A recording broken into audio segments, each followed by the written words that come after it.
नमस्कार, मैं शंभू कुमार सिंह और आप देख रहे हैं नेशनल दस्तक। सोचिए कि किस तरह से आज पश्चिम बंगाल में तांडव मचाया बीजेपी के कार्यकर्ताओं ने। लेकिन इसे डेमोक्रेसी कहते हैं और लोकतंत्र में होना चाहिए, विरोध प्रदर्शन होना चाहिए। लेकिन क्या यही सुविधा इस देश में उन राज्यों में है जहां बीजेपी शासित राज्य हैं? और सबसे बड़ा सवाल है, मेरा ये सवाल है कि बीजेपी जब धरना प्रदर्शन कर सकती है तो बहुजन नेता कब करेंगे धरना प्रदर्शन? पहले वीडियो देखिए, ये देखिए,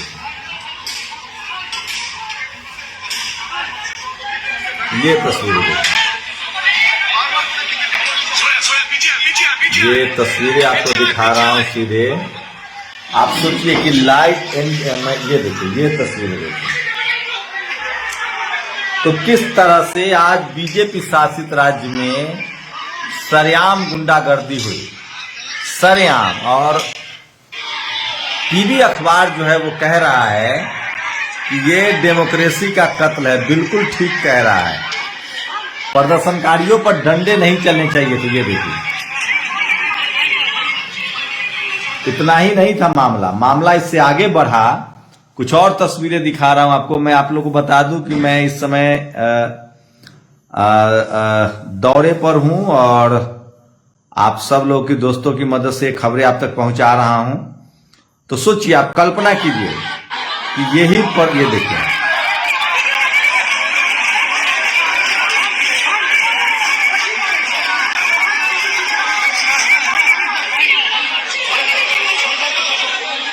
तो जमकर हमला हुआ है।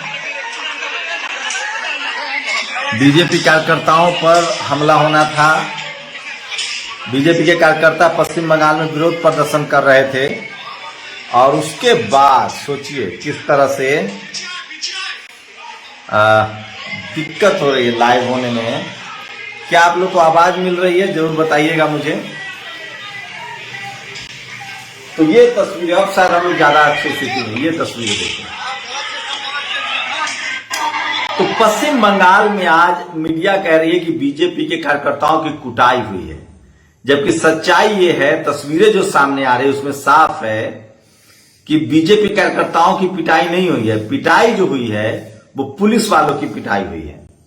ये लगातार मैं आपको तस्वीरें दिखा सकता हूं कि किस तरह से बीजेपी कार्यकर्ताओं की पिटाई हुई है, कम पिटाई हुई है और पुलिस वालों की ज्यादा पिटाई हुई है। देखिए,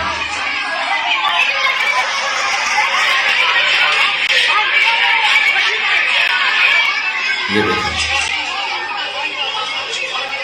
अब आपको तस्वीरें सही मिल रही है। तो ये तस्वीरें दिखा रहा हूं। सोचिए पुलिस वाले को किस तरह से दौड़ा दौड़ा के मारा गया है। आप कल्पना नहीं कर सकते हैं। ये हाल के दिनों में इस तरह की हिंसा नहीं देखी गई।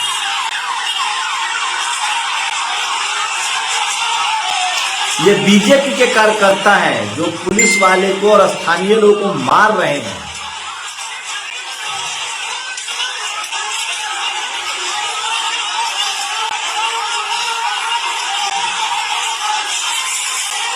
तो ये तस्वीरें दिखा रहा हूं मैं आपको सीधे कि पश्चिम बंगाल में प्रदर्शन के नाम पर गुंडाई हुई है, दिन दहाड़े गुंडाई हुई है और पुलिस वाले को, ये देखिए, ये बीजेपी के कार्यकर्ता है जो प्रदर्शन के नाम पर लोकल लोगों को और पुलिस वाले को मार रहे हैं। और मीडिया खबर दिखा रही है कि बीजेपी कार्यकर्ताओं पर लाठीचार्ज हुआ है। तो आप कल्पना कर सकते हैं कि सच्चाई क्या है और टीवी अखबार क्या दिखाता है आपको। तो सोचिए, एक तो कुछ भी नहीं है। ये देखिए, अखिलेश यादव ने एक वीडियो ट्वीट किया है। कोई टीवी अखबार आपको नहीं दिखाएगा। अभी जो आप टेलीविजन चैनल देख रहे होंगे, टीवी का काम हो गया है सरकार के। हम ये देखिए, ये एक तरह का सबसे बड़ा प्रदर्शन चल रहा है इलाहाबाद में। ये देखिए,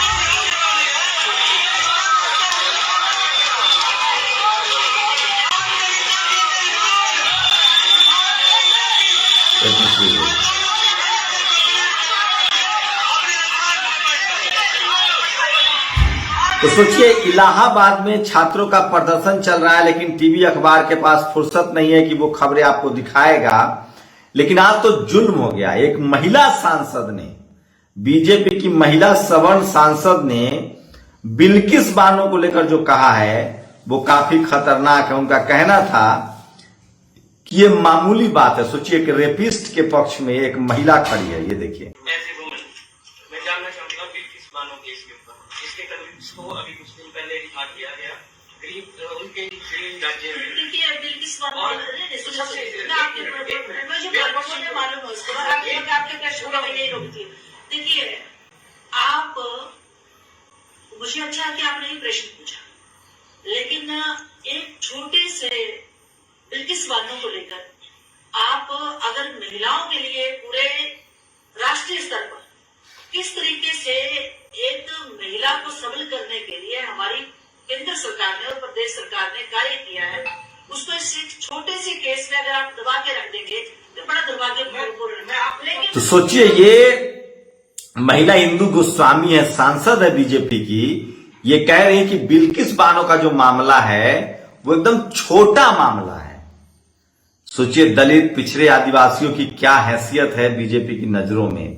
राजस्थान से एक खतरनाक खबर आई है। मैं कह रहा हूं कांग्रेस को डूब मरना चाहिए, कांग्रेस के नेताओं को डूब मरना चाहिए और अशोक गहलोत को इस्तीफा दे देना चाहिए। सोचिए जहां जहां बीजेपी कांग्रेस बीजेपी है, वहां सबसे ज्यादा एससी, एसटी, ओबीसी और माइनॉरिटी पर अत्याचार होता है। राजस्थान में एक बार फिर से एक युवक को, शेड्यूल कास्ट के युवक को मार के टांग दिया गया है, वो भी पेड़ से मार के टांग दिया गया। आप कल्पना नहीं कर सकते। तो सोचिए जम्मू कश्मीर में जिस प्रोफेसर को आत्महत्या करने के लिए मजबूर किया गया, उसकी अब एसआईटी जांच होगी। मैं बार बार कह रहा हूं, जब तक आप लोग अपना हक अधिकार की आवाज नहीं उठाएंगे तब तक आपकी दुर्दशा दूर नहीं होगी। आपको हक अधिकार पर सवाल उठाना पड़ेगा, बात करनी पड़ेगी। सोचिए जम्मू कश्मीर में एक शेड्यूल कास्ट के प्रोफेसर थे, उनको एचओडी बनना था।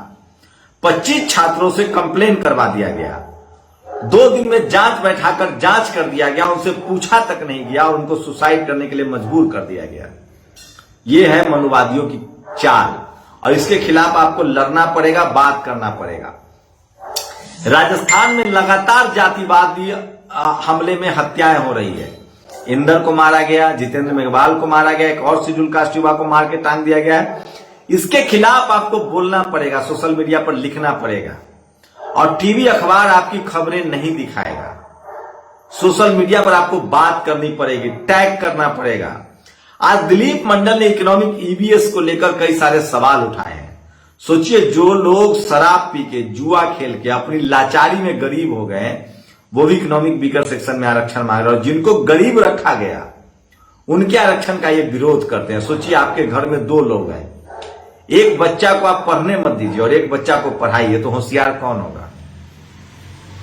और दूसरा वाला बच्चा जिसको आप पढ़ा रहे थे उसने कहा कि मैं पढ़ूंगा ही नहीं, उसके बाद भी उसको आरक्षण मिल रहा है।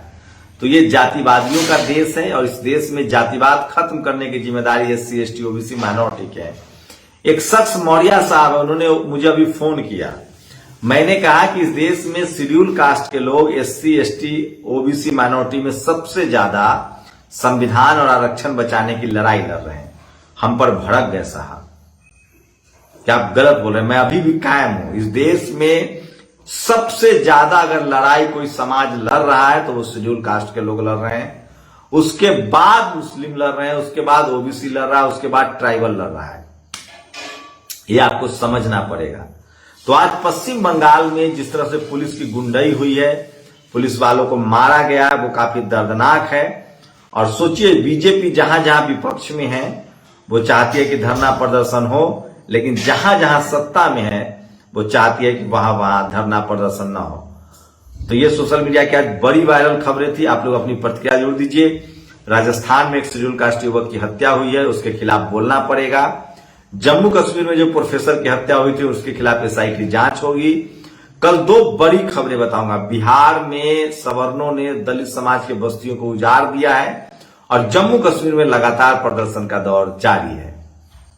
अस्त व्यस्त लाइव के लिए बहुत बहुत माफी चाहता हूं, लेकिन मैं फिर कह रहा हूं कि सोशल मीडिया ही सच्चा मीडिया है, सोशल मीडिया ही बहुजन मीडिया है। मेरी कोशिश होगी, मैं अभी 3000 किलोमीटर यात्रा करके आया हूं, सुबह 10 बजे से निकला हुआ हूं और 3000 किलोमीटर यात्रा के बाद अभी पहुंचा हूं, तो मुझे लगा कि आप लोगों से बात करना ज्यादा जरूरी है, तो मैं इसी तरह से आपसे बात कर रहा हूं। एक दोस्त के यहाँ ठहरा हूं और मैं फिर कह रहा हूं कि सोशल मीडिया सच्चा मीडिया, सोशल मीडिया बहुजन मीडिया है। कल पड़ताल दिखाऊंगा कि क्या राहुल गांधी की जो पद यात्रा हो रही है उसमें सही में कुछ है या कांग्रेसी अपना महिमा मंडन कर रहे हैं। सच्चाई क्या है, क्या लोगों का समर्थन मिल रहा है।